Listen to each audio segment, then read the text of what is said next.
What's happening, guys? Sam Adams here, and welcome to On the Topic Of. But this week we have a little bit of a special episode. A couple of weeks ago I sat down and looked at the first half of 2016 and picked out my top 5 games that I thought really defined that period of the year. And now I'm sitting down and looking forward for the next couple of months since we are getting into that fall gaming season. And I picked out my top 5 most anticipated games that are going to be coming out over the course of the next couple of months. So without further ado, let's go ahead and jump into it. So, kicking things off, we have the return of one of the most legendary Xbox franchises of all time, and really one of the most iconic gaming franchises out there, which of course is Gears of War, with this year's release of Gears of War 4. Now, you've probably heard of this game somewhere down the line, and you probably know that it stars Marcus Phoenix. That is not what is going on with this particular game in the franchise. Instead, it actually stars his son JD Phoenix and his friends Kate and Dell as they rescue the ones they love and discover the source of a monstrous new enemy. Now, I will say that I am pretty dang bad at Gears of War 4's multiplayer since I did play the beta earlier this year,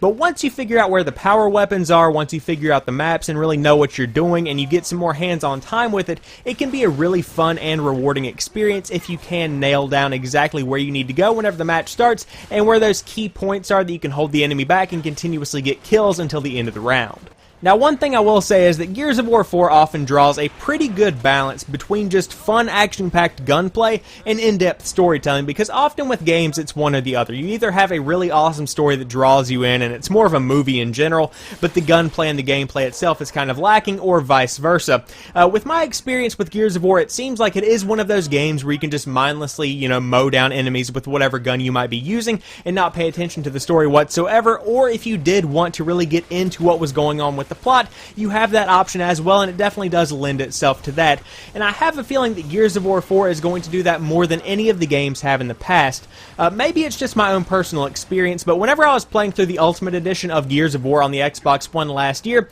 and then I moved on to Gears of War 2 and Gears of War 3, it seems like you really had to play the other games in the franchise before jumping into any of the other games in the entire lineup. And Gears of War 4 going in with JD Phoenix and his friends, it seems like a pretty good entry point for new gamers that are wanting to just get into the world of Gears, and it seems like with the new generation of people that's playing on the Xbox One, this is the perfect time to kind of breathe a new life into a franchise that has gotten somewhat stale or somewhat closed off to a lot of gamers over the course of the past couple of years. So that's why I'm excited to see what Gears of War 4 does whenever it comes out later this October.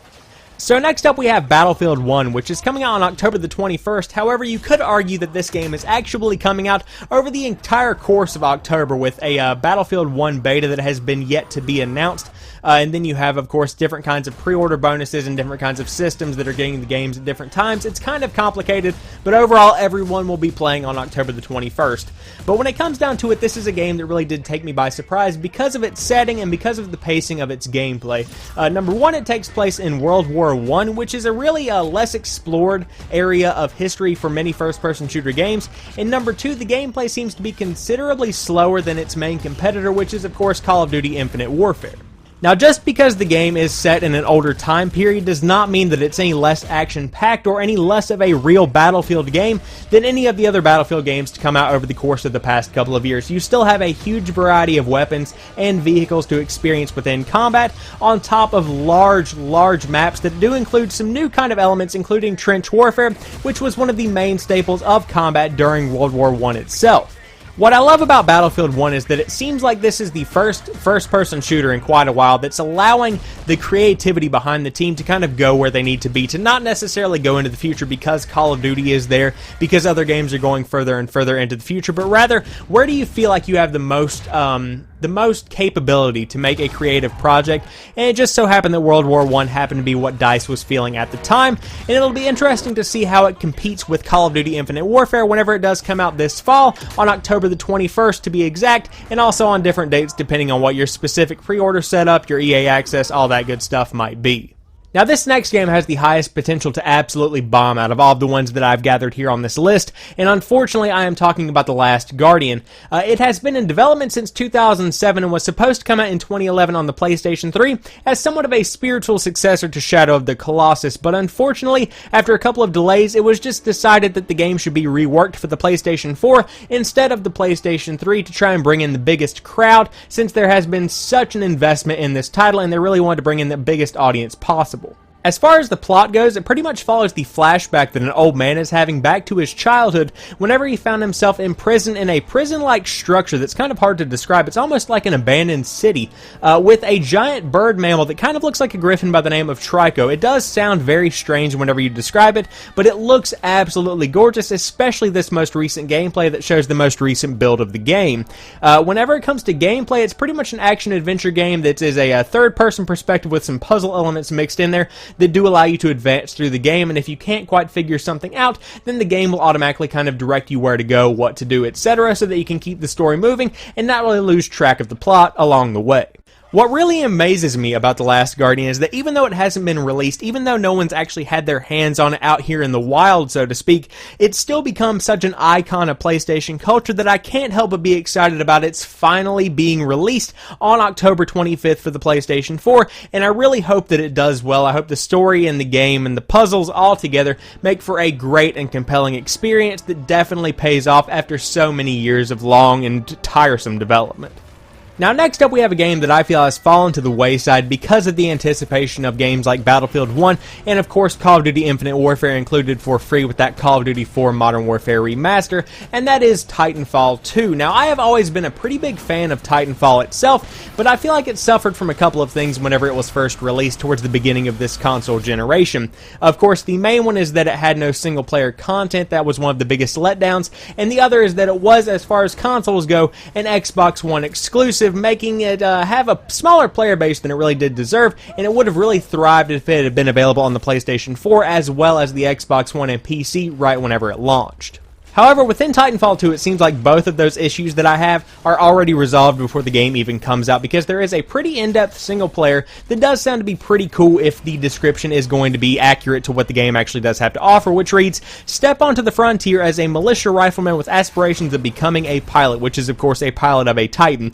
Stranded behind IMC enemy lines, you must team up with a veteran Vanguard-class Titan, working together against overwhelming odds to uphold a mission you were never meant to carry out. That sounds really cool to me, and I'm excited to see where it goes. And of course, everyone's talking about how emotionally attached you are going to be getting to this Titan, and I suppose I'll put that to the test myself whenever I'm playing through the single player campaign whenever it comes out this October 28th. Of course, that doesn't mean Titanfall 2 is forgetting its roots. It is still going to be very multiplayer heavy, and that is definitely a good thing because it appears Titanfall 2 is building on all the aspects of the original Titanfall that fans came to love and that really defined the game and set it apart from Battlefield and Call of Duty in a lot of people's minds, including my own. Now, there are 6 all-new Titans, a host of deadly new pilot abilities, an expanded customization system, new maps, and much more to experience in Titanfall 2, which means not only is it going to have an in-depth and pretty entertaining single-player campaign if that description, like I said, is accurate, but the multiplayer is going to be exactly what we got from the original Titanfall, except much more in-depth, much more customizable, and overall just a better experience.